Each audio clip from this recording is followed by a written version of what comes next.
and allow us to push it back next year at this time, the current situation does not warrant it. The doomsday clock continues to hover dangerously, reminding us about how much work is needed to push the hands of the clock away from midnight.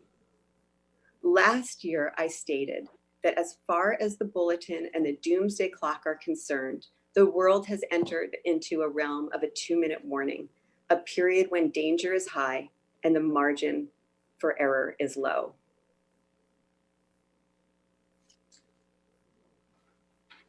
With this in mind, I'd like to now ask 2 members of the Bulletin Science and Security Board to approach the clock to reveal the 2021 time. Dr. Robert Rosner is the chair of the Bulletin Science and Security Board and is the William E. Rather Distinguished Service Professor in the Departments of Astrophysics and Physics and the Harris School of Public Policy at the University of Chicago. Dr. Suzette McKinney is the CEO and Executive Director of the Illinois Medical District and is currently serving as the operations lead for the state of Illinois COVID-19 alternate care facilities and is a member of the Science and Security Board. Today, the Bulletin of the Atomic Scientists leaves the doomsday clock unchanged. It is 100 seconds to midnight. Before we continue, please note that a link to the Doomsday Clock report, news release, photos, and video can now be found in the chat area of your Zoom dashboard. The next speaker is Dr. Asha George, Science and Security Board member, Bulletin of the Atomic Scientists, and Executive Director, Bipartisan Commission on Biodefense. Thank you. Thanks so much. And thank you, Rachel, for your leadership of the Bulletin. Despite the word atomic in its name, as you saw in the opening film today, today is not the first time that the Bulletin of the Atomic Scientists has addressed the biological threat. Articles and previous clock statements have addressed naturally occurring diseases as well as biological attacks, and with good reason. Before COVID-19 began spreading around the world, the idea of a devastating pandemic was relegated mostly to science fiction, Hollywood movies, and historical references. I think we all know now that that is not the case, and it never was. As expected, COVID-19 is not receding. It isn't behaving the way we wish it would. It didn't just blow through the world's populations and then fade away. It spread, and because we didn't or we couldn't control it, it mutated and produced at least 4 more infectious and possibly more deadly variants.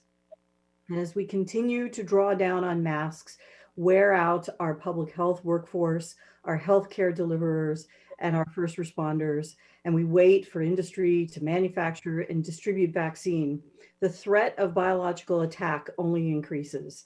And it's increasing at the same rate, or even a greater rate possibly, than the rate at which technology, biotechnology, is advancing throughout the world. This disease has revealed our vulnerabilities in ways that none have before, not even pandemic influenza and the anthrax attacks of 2001. Taking this into account, we have the same opportunity that the founders of the Bulletin wanted for atomic scientists to inform the public. By taking the impact of COVID-19 and other biological threats into account when setting the doomsday clock, we are working to ensure that the world is aware of the great possibilities and potentially devastating consequences of biological science and technology. As we can see with the current pandemic, something as small as a viral mutation could push us closer to doomsday. A viral mutation that could occur in an instant. We must continue to take this threat seriously, even when COVID-19 is well behind us. In closing, I would just say that I am often asked how I compare dissimilar threats and how I dare to compare biological devastation with nuclear winter, with climate change, and so on. And this is how I answer. I dare, and the Bulletin dares, to talk about the biological threat. Quite frankly, because more than 100 million people worldwide have become ill with this disease, and more than 2 million people have died from it. The pandemic has not yet ended. We have every responsibility and requirement to continue to bring this threat and to continue to highlight the potential benefits and horrible consequences of unrestrained biotechnology. I hope that we do more than just look at the clock and issue a few media reports and get on with our day. I hope that we take this information and we act to bring those hands back further and further and make the world a safer place. Thank you. Again, that was Dr. Asha George, Science and Security Board member, Bulletin of the Atomic Scientists, and Executive Director, Bipartisan Commission on Biodefense. Let's proceed to our next speaker, Dr. Susan Solomon, Science and Security Board member, Bulletin of the Atomic Scientists, and Lee and Geraldine Martin Professor of Environmental Studies at MIT. Thank you. It's a pleasure to have the chance to talk with you today regarding climate change issues in the Doomsday Clock. And I also will start with a few words about the pandemic. As COVID-19 hit in the first part of 2020, carbon dioxide emissions globally did drop by about 17% compared to last year, but then they've largely bounced back. And the full year change is only some 4 to 7% lower than last year. The emissions are expected to increase as the world emerges from the pandemic, unless we take very deliberate policy steps. We need to reduce fossil fuel use and the emissions of other greenhouse gases. And of course, disease-induced changes in emissions are nobody's idea of a desirable future, nor are they sustainable. So while this is bad news, there's also some good news. Renewable energy has been more resilient than fossil during the pandemic because once installed, renewable sources have nearly no operating source costs. And that shows how useful they can be in turbulent times like this. In the United States, coal has proven to be unable to compete with the low cost of natural gas and renewables, and coal is projected to provide less electricity than renewables this year for the first time. Globally, the demand for fossil power has declined while demand for renewables has risen. Meanwhile, the world witnessed several of the signatures of a warming planet 2020. Overall, the global average temperature was essentially tied with 2016 for the title of warmest year in the instrumental record, going all the way back to 1880.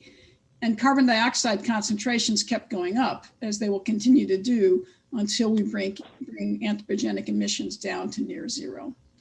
We also continue to see concerning changes, excuse me, in the frequencies of several types of extreme events that have been attributed to climate change. Much of Western North America and part of Australia suffered massive wildfires in 2020, even in remote areas where the forests are unmanaged. Fires in climatically dry places became bigger and fire seasons lasted longer, in large part because of faster evaporation in a warming world. And another signal of human-caused climate change has emerged in heavier rainfall in hurricanes and typhoons, as well as evidence that sea level rise is accelerating. So next, I'll talk a little bit about COVID-19 stimulus efforts in climate change. The trillions of dollars in the stimulus programs that countries have launched so far are generally not particularly green. A lot of fossil-based stimulus is planned. So at present, the national plans for fossil fuel development and production are not that encouraging. They project a global growth in carbon dioxide emission from fossil fuel use of roughly 2% per year over this coming decade, which is a critical time. Emissions would need to decline precipitously if the temperature commitments of the Paris Agreement are going to be met. So the picture is basically mixed. There's a great deal of concerning news about how the climate is changing already and how the world has responded. But the election of an American president who acknowledges climate change as a profound threat and supports international cooperation and science-based policy puts the world on a much better footing to address global problems. The US has already announced that it's rejoining the Paris Agreement on climate change, and the mechanics of that should be complete in a month or so. Next, the US and other countries should accelerate commitments to decarbonize and put policies in place that make the attainment of those commitments feasible. Fundamentally, I would say that we're at a crossroads. We're at a very dangerous crossroads, and it's the choices that are just about to come that will determine our path. Thank you. Again, that was Dr. Susan Solomon, Science and Security Board member, Bulletin of the Atomic Scientists, and Lee and Geraldine Martin, Professor of Environmental Studies, MIT. Let's go to our next speaker, Dr. Steve Fetter, Science and Security Board member, Bulletin of the Atomic Scientists, and Professor of Public Policy at the University of Maryland. Thank you. The risks posed by nuclear weapons remain unacceptably high and increased in 2020. The United States is modernizing its entire nuclear arsenal at a cost of more than $1 trillion, which will allow it to maintain a large and alert force through nearly the end of this century. Russia also is modernizing its nuclear force, including the development of several new weapon systems in response to the deployment of US ballistic missile defenses. The US and Russia continue to deploy in peacetime nearly 1,000 nuclear weapons that can be launched in minutes. Both are developing or deploying intermediate range missiles that previously were banned. And Russia still maintains thousands of tactical nuclear weapons, raising the prospect that a conventional conflict could escalate to nuclear war. China is modernizing and expanding its nuclear force, and the United States, Russia, and China are racing to develop a new generation of hypersonic weapons. India, Pakistan, and North Korea continue the steady expansion of their nuclear forces. Several countries are developing delivery platforms that can carry either nuclear or conventional warheads, increasing the dangers of miscalculation during a crisis. Arms control and other diplomatic efforts to reduce risks stalled in 2020. These included unrealistic US demands to Russia and China, coupled with threats to launch and win a new nuclear arms race, no progress in negotiations with North Korea, and a maximum pressure campaign against Iran that only served to accelerate its uranium enrichment. Previous cooperation on the security of nuclear materials has lapsed, and there are no serious efforts aimed at limiting developments of cyber weapons, space weapons, missile defenses, and hypersonic missiles. And if that were not enough reason for concern, the events at the US Capitol 3 weeks ago highlighted the danger of vesting in one person the sole authority to order the use of nuclear weapons, leading the Speaker of the House to take the remarkable step of contacting the chairman of the Joint Chiefs to ensure that an unhinged president could not start a nuclear war. At the same time, there are indications that significant progress in reducing nuclear risks is possible in 2021. The United States and Russia just announced their intention to extend for 5 years the New START Treaty and to explore discussions on a range of arms control and security issues. President Biden has indicated his desire to rejoin the Joint Comprehensive Plan of Action, and Iranian President Rouhani has indicated his willingness to return to full compliance in exchange. The upcoming review of the Non-Proliferation Treaty, which was postponed due to the pandemic, will give the Biden administration and the other nuclear weapon states an opportunity to demonstrate their commitment to reduced reliance on nuclear weapons. One way to do this is to commit to no first use. There are indications the US may do so.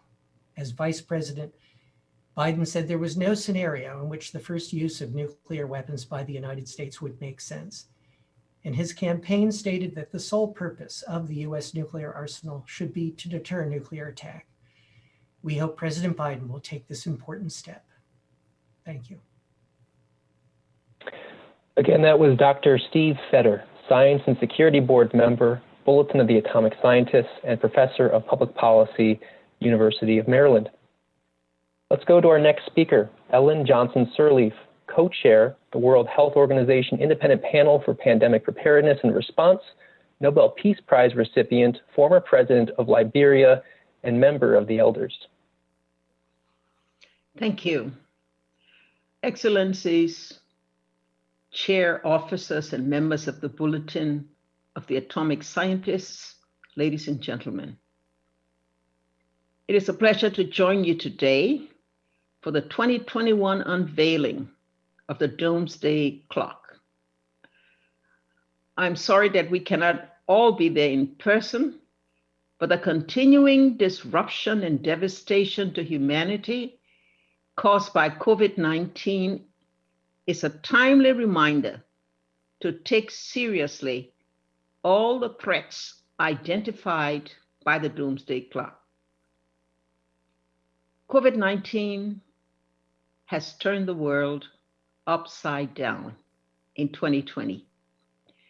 Today, we have the opportunity for a global reset, to admit and learn from past mistakes and better prepare ourselves for the future threats, whether they may be from nuclear confrontation, climate disaster, fresh pandemics, or a mixture of all of these. President Biden's decisions to rejoin the Paris Agreement on climate change and once again be a full member of the World Health Organization are welcome steps in the right direction. I'm encouraged by his decision to seek an extension to the New START nuclear arms agreement with Russia and hope that he will also prioritize the need to work for a successful outcome at the forthcoming Non-Proliferation Treaty Review Conference. Today, a new mood prevails in Washington, with American diplomats once again working in support of the multilateral system that their country did so much to create following the Second World War. This is good, but it is not enough. Even after 2 million deaths and unprecedented economic turmoil, global leaders are still not working together at an appropriate scale and speed to coordinate their response to COVID-19 and ensure an equitable distribution of vaccines. Nor are they showing the necessary ambition on climate change less than a year before the critical COP26 summit in Glasgow. And the scale of activity, or rather inactivity, on nuclear arms control and disarmament negotiations could lead one to assume the problem has long been resolved rather than facing its worst crisis since the height of the Cold War. That being said, the entry into force last week of the Treaty on the Prohibition of Nuclear Weapons underlines the fact that the majority of countries around the world support a comprehensive ban on all nuclear weapons. The nuclear-armed states must recognize that their global credibility will be seriously undermined so long as they fail to make tangible progress towards disarmament or nuclear threat reduction. Failure to recognize this reality threatens progress and undermines the existing non-proliferation and disarmament architecture. As the pandemic has made clear, we can only survive and thrive if we work together. Inevitably, today's crisis takes me back to 2014 when I was serving as president of Liberia and the Ebola outbreak in West Africa reached its peak. At that time, the world responded with mass mobilization, and thanks to the efforts of neighboring countries, the UN, the WHO, and the United States, we were able to stop the spread of Ebola before it became a global pandemic. We can only speculate where the world would be if similar global resolve and solidarity had not been shown 12 months ago. But anger at past missteps must now be channeled into a fierce determination to build a better world in 2021, fostering a new spirit of multilateral cooperation that is aligned with the UN Charter, the Universal Declaration of Human Rights, and the Sustainable Development Goals. 1 year ago, my fellow elders, Mary Robinson and Ban Ki-moon, moved the hands of the Doomsday Clock to 100 seconds to midnight. Today, these hands are still. But that doesn't mean the existential threat we have faced remain immobile. What we have all endured over the past year shows that we cannot afford to waste any more time. Future generations will neither understand nor forgive further inaction in the face of such grave threats. Thank you. Again, that was Ellen Johnson-Sirleaf, co-chair, World Health Organization Independent Panel for Pandemic Preparedness and Response, Nobel Peace Prize recipient, former president of Liberia, and member of the Elders. Let's go to our second to last speaker, Hidehiko Yuzaki, governor of Hiroshima Prefecture, Japan, who joins us by pre-recorded video because of the early hours right now in Japan. Good morning, ladies and gentlemen. I'm Hidehiko Yuzaki, governor of Hiroshima Prefecture. It's my great pleasure to have this opportunity to deliver a few words to you all today.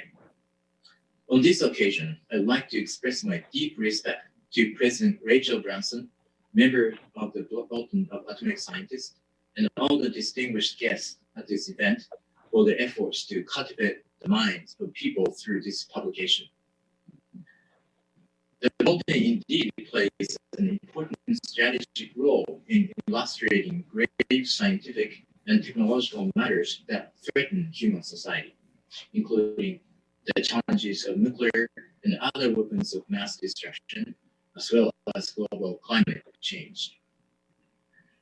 Despite nuclear abolition being the long-awaited wish of all A-bomb survivors, there's still more than 13,000 nuclear weapons in the world, with nuclear states continuing to modernize their nuclear forces.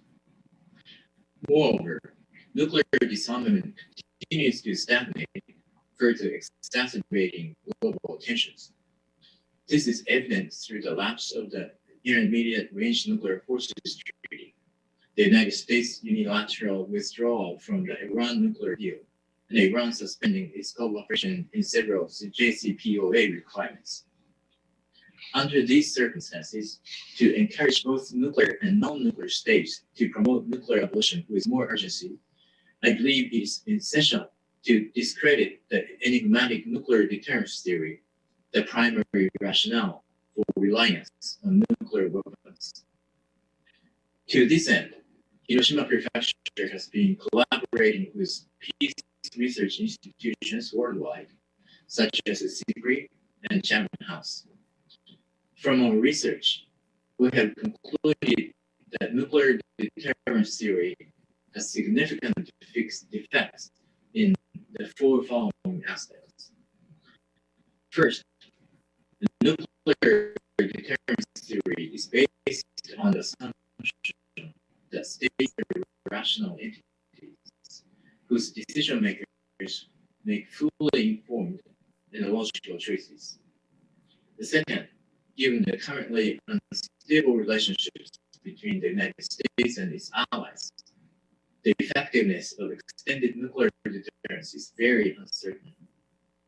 Third, the influence new technologies will have on international relations is unknown, particularly the vulnerability of defense systems to new weapons, such as hypersonic glide vehicles.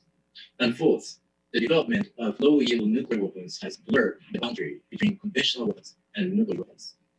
In other words, the nuclear deterrent theory is based on unverifiable assumptions, with technological innovation and geopolitical factors further bringing into question whether deterrence will continue to prevent nuclear war.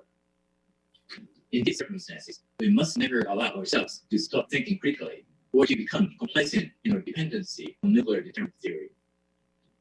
The nuclear deterrence theory, that is, the belief that attacks from the enemies are preventable through the possession of nuclear weapons, is based on the cognitive framework of human beings, which means it is merely a fiction shared and believed by people. It is not a scientific truth like the law of gravity. The law of gravity does not make mistakes, depend on an emotion, or betray expectations, but we humans do. And there is too much evidence and testimony that we did make mistakes, depending on emotions and betraying expectation on the verge of nuclear attack, for us to continue relying on our lives and the future of this planet on this theory. Unfortunately, since nuclear deterrent theory is a man-made fiction, it will lose its power if everybody stops believing it. The national security system relying on nuclear weapons can be changed, because nuclear deterrent theory is nothing more than a common myth, no matter how solid it may appear.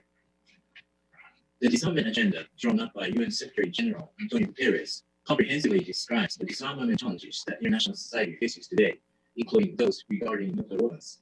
In order to steadily fulfill this agenda, it is necessary to facilitate discussions involving all UN member states, international organizations, and NGOs. Since every human on Earth is a stakeholder in this enduring issue, we need to generate powerful momentum towards the abolition of nuclear weapons by networking and invoking the engagement of as many people as possible. Hiroshima will strive to help all UN member states agree to eliminate nuclear weapons as soon as possible and set their abolishment as a new target. In order to delegitimize the nuclear deterrence theory and realize nuclear abolition as soon as possible, at least in the lifetime of A-bomb survivors, we must remember Pope Francis' word during his address in Hiroshima.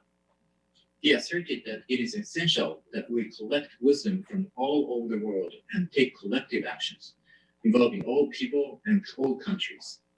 So let us share wisdom and take actions now before future generations resent us for inaction and irresponsibility.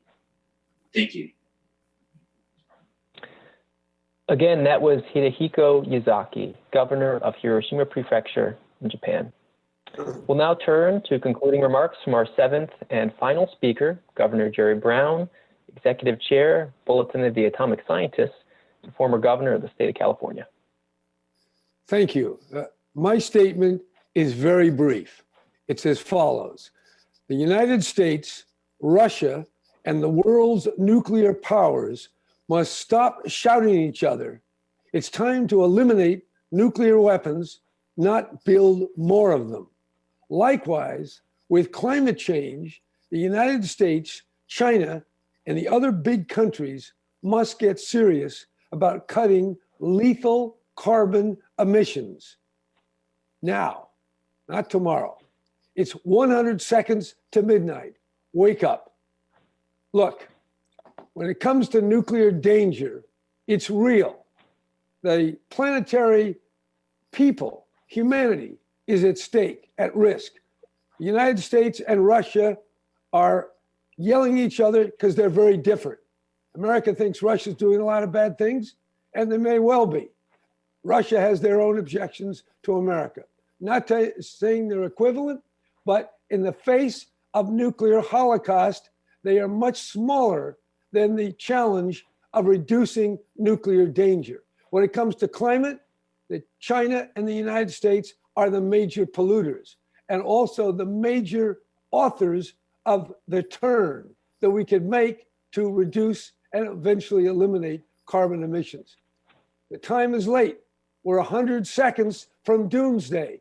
It is time to change. It's time to rise above the news of the day and the political issues that are so important in Washington, Moscow, and Beijing. It's time to get real and stop building nuclear weapons and find a way to eliminate them throughout the entire world. Thank you. Again, that was Governor Jerry Brown, Executive Chair, Bulletin of the Atomic Scientists, and former Governor of the state of California. That takes us to the Q&A portion of the call. If you wish to ask a question, use the raise your hand function and your line will be unmuted when it's your turn to ask a question. As a reminder, these are audio questions only. You will not be on camera. The Q&A period is for reporters only. If you're having issues with your own audio or the raise your hand function, you may use the text-based Q&A box, and we'll do our best to get to all the questions. Before we go to our first question, we'd like to remind you that a link to the Doomsday Clock report, news release, photos, and video is now available in the chat area of your Zoom dashboard. Alternatively, you can go to thebulletin.org to find all the materials related to today's announcement.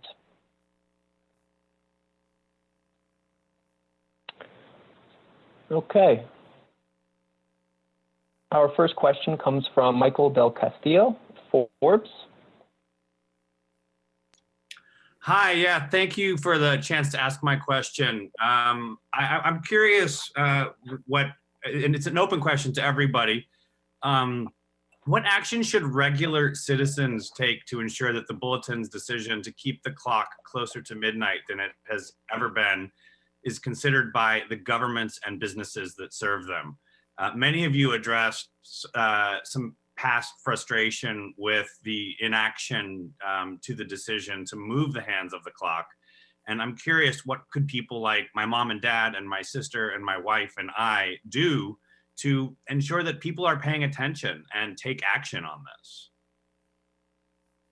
I can answer that question, if I may. Speaking as someone who's been in the political world for over 50 years, look, there's not a lot the individual can do alone. The most important thing is to make sure that every one of your political representatives know that nuclear is an extreme danger now. The same can be said about climate change, although there is more time for that particular threat. We're in deep trouble. The average person only knows what's in the news. The news systematically understates or conceals the nuclear danger we're now in. We get more news about climate, but not enough to cause action. So there's the dilemma. The politicians are asleep. The people are unable to make decisions on their own other than to influence whatever politicians they encounter.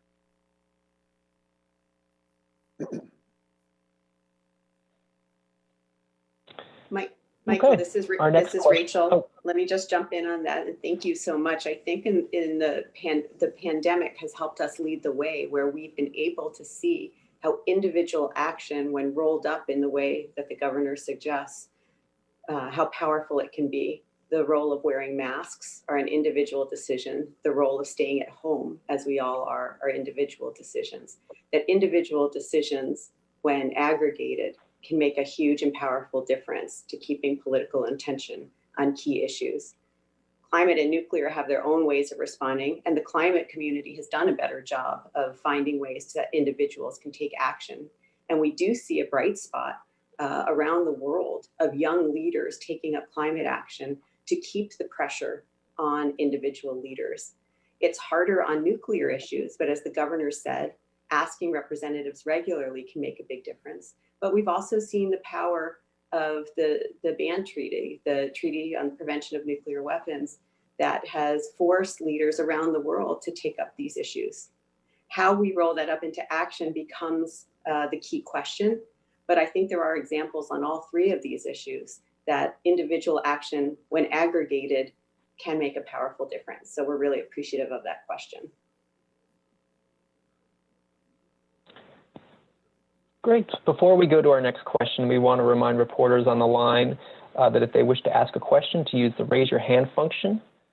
Good to get your question in while we have all of our speakers together at once. And just as a reminder, the Q&A period is for reporters only. And if you're having any issues with your audio or the raise your hand function, you may use the text-based Q&A box, and we'll do our best to get to all the questions. So our next question comes from Molly McHugh at Great Power.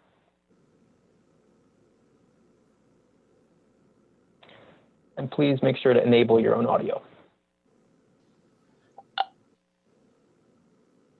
Hi, everyone. Now, sorry about the technology issues. Thank you for taking the question. You know, Dr. Bronson mentioned in her opening comments this issue of sort of disinformation and conspiracies and the overall erosion of fact-based scientific truth. But I didn't really see this reflected in the other issues that were raised. And I wonder, when you're looking at the overall analysis and calculation of the Doomsday Clock writ large, how much this is becoming a factor in how we evaluate the threats that are presented against us as societies, as nations, and as a collective species, when we see how much the tools and tactics of disinformation, of radicalization, of building extremist cultures and mindsets is finding a real home across technology-based platforms on the internet. And that's not just an American problem. It's not just one small political event. This is something that's happening around the world. It's a tool of sort of data-driven, technology-enabled authoritarianism that the Chinese and the Russians and others are offering to African nations and more as sort of tools of oppression and oppression of dissent. And I wonder if this is something that you're considering when you look holistically at the threats that we face as a species, our ability to determine what are the threats against us if we can't see and evaluate truth in the same way anymore. Thank you very much. Thank you, Molly. I might turn this over. Susan and Asha, would you like to talk about how misinformation and disinformation are used in the climate space and the public health space? And Madam President, I wonder whether you could talk a bit about the challenges at the leadership level of social media and what that means in terms of the information flow and the different challenges for leadership. Susan or Asha, could I start with you? Sure, I'll start. I think we can all see, we're all very familiar with what happened here in the United States with misinformation and disinformation about the disease, about what to do to protect yourself from the disease, about the potential treatments for the disease, and so forth. I think you're absolutely right. When you have this maelstrom of misinformation and disinformation, it does make it incredibly hard to accurately evaluate the risk that you're talking about, certainly in the biological space and in the public health space. But that doesn't mean that it is an impossible thing to do. It just means that you really have to take that extra step to evaluate the information that you do have that is coming at you. Make sure that it's valid, make sure that it's reliable, and then utilize that information to determine the risk. That's one thing I would say. The other thing I would say too is that this is where we're at. Knowing this, and knowing that it's threat agnostic, we need to start taking some action and some forward action to address disinformation and misinformation. We have to figure out a way to identify it more quickly so that all of the information coming at people is not evaluated as exactly the same thing as all truth or all falsehood. Susan, do you have thoughts on the climate space? The climate scientists in many ways were canaries in the coal mine on this one. Yeah. One of the real difficulties communicating climate change to people in a disinformation world is that climate change causes different impacts in different parts of the world. So one place may be suffering from increased drought, where another place is suffering from increased heavy rainfall. But I actually think people are starting to get that now. And in a related sense, one of the things that I think makes climate change so challenging is that the phenomena that we're talking about are not new phenomena. You know, COVID-19 was new. So We fear greatly things that are new and unknown. But in the sense that we've seen droughts before, people have difficulty understanding the idea that, hey, they're happening more often and they are more severe and they're happening simultaneously in more different places in the world. But I really think that the signal is beginning to emerge from the noise. Even though these are familiar phenomena, the extremes are getting so much worse than they used to be that people are starting to really pay attention. So I'm optimistic that, I mean, it's sad that we had to get to the point where the signal was so big compared to the noise of variability. But unfortunately, I would say the last couple of years we are there. And this year in particular was a dramatic year, as I indicated. Madam President, in the bulletin statement, we refer to this as a threat multiplier, that the noise in the system, the inability to communicate, the untruths and mistruths become a threat multiplier and making it difficult to deal with all of these major challenges, the infodemic as that Asha was referring to. And she used the term that this misinformation is threat agnostic, which I think is a terrific term. How do you see this at the leadership level of managing the greatest challenges that we face?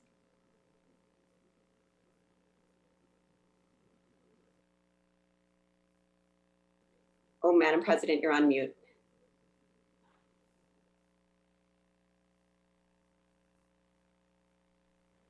Okay. Today we live in a world of technology where we run a real risk of who we are, what we do can be defined by social media. There are too often that information is sought from sources that are not evidence-based, that are not justified by data, and that puts a leader in a difficult position of trying to ensure that truths prevail, that policies are not affected by information that is based, about disinformation that gets carried by the media, gets carried by entities, is repeated sometimes, and repeated so many times that it's perceived to be facts. And so as a leader, one is always mindful of ensuring good communication with the people. That one, on a regular basis, find a way to tell the truth. And in pandemics, you could be having a dangerous situation where false information, misinformation, misunderstood information becomes a topic of discussion and thereby destroy the confidence of the public in the leader and in the different measures that are being taken to address a pandemic or to solve a particular problem. We cannot perhaps go too far in regulating the media, because that would mean undermining information which is necessary for every society. But we must find a way, and each leader must find a way in his own environment, is how we can ensure that we tell the truth, we challenge where untruths are being spread that will create problems in carrying out our development goals. It's a real problem, and today I'm listening at things that are happening in the UK about disinformation and what measure they will be taken to ensure that we do require that those that are going to carry information has a responsibility to ensure that that information is the truth.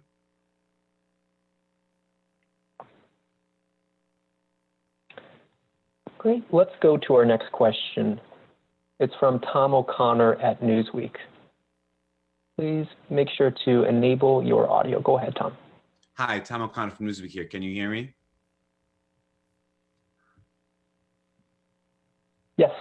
Oh, brilliant. Okay. My question, thank you very much for having me first. My question is, over the past year, because of the role it's played in retreating from climate agreements, nuclear treaties, JCPOA, and walking away from New START, INF, also the approach it's had to the WHO, of course, throughout the pandemic and current state of the pandemic it's in right now. Would you say the US has played a unique role, perhaps the most influential one in pushing the clock to 100 seconds in the first place, and now, of course, keeping it at 100 seconds?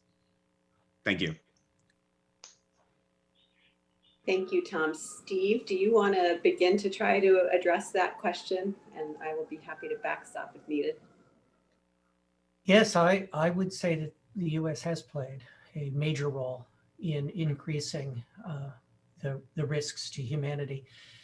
And not just in the areas that you cite in nuclear weapons and in climate change, but perhaps even more prominently in the erosion of the information ecosystem that the US president, sadly, has been a major distributor of false information, not just in these areas and in the pandemic, but in many others, and has led to a really dramatic erosion of public confidence in the capacity of government, in the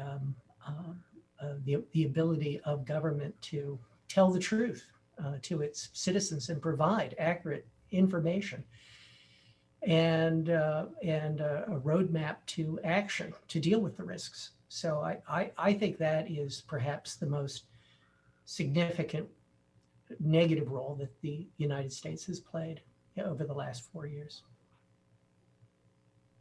Governor Brown, did you want to jump in on that? I do, because look, just contrast what Ronald Reagan said with Gorbachev about a nuclear war must never be fought.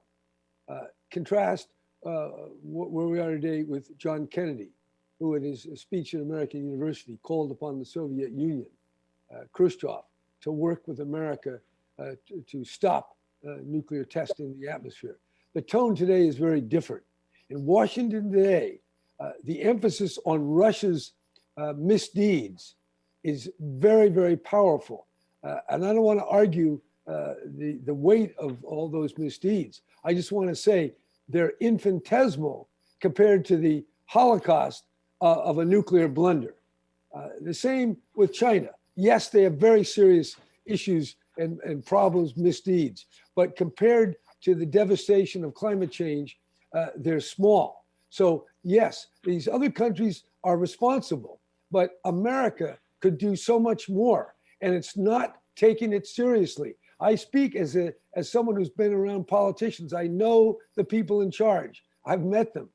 They know this stuff, but they're not willing to tell the American people the danger that 100 seconds to midnight entails. So yes, we are contributing. We're acting as though we are the good and they are the bad. And yet we know we are right in the middle of a nuclear escalation through the modernization program of this $1 trillion plus program. So yes, Russia is doing bad, China doing bad, but America, who we are a part of, could do so much better. And we're not doing all that we could because the president and the congressional leaders are not honestly saying the danger that we are now in.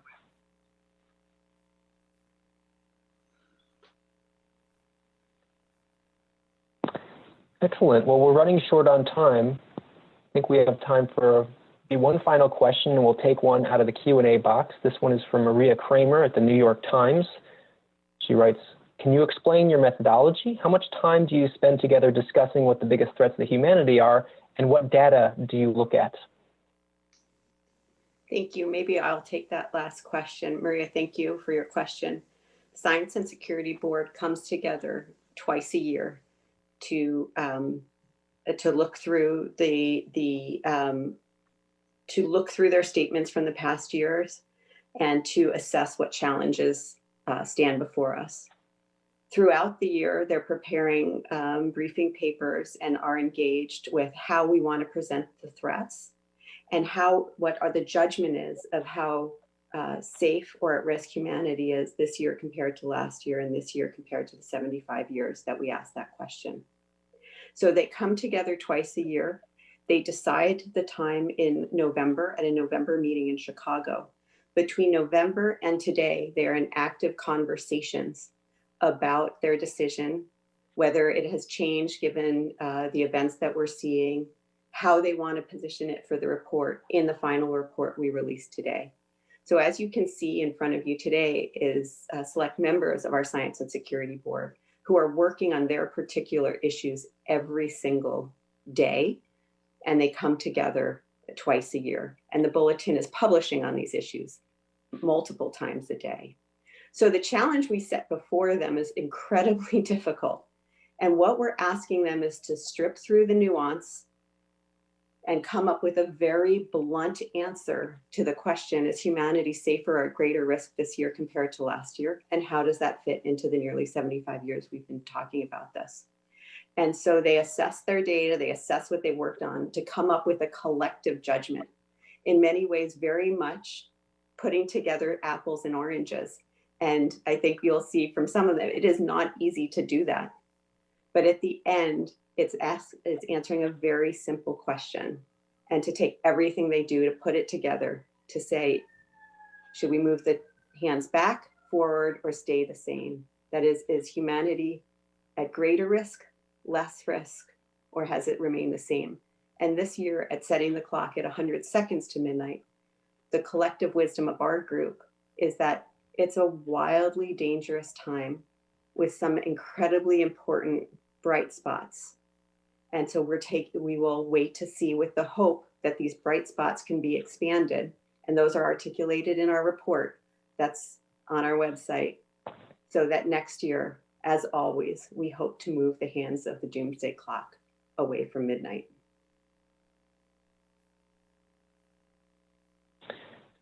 Great. We are running out of time. We do want to make sure that everyone knows where to get more information following today's news conference. If you need to connect with any of the speakers that you heard from today or just get more information, you can contact Alex Frank, 703-276-3264. And that's 703-276-3264. We know some reporters prefer to take their questions and interviews offline.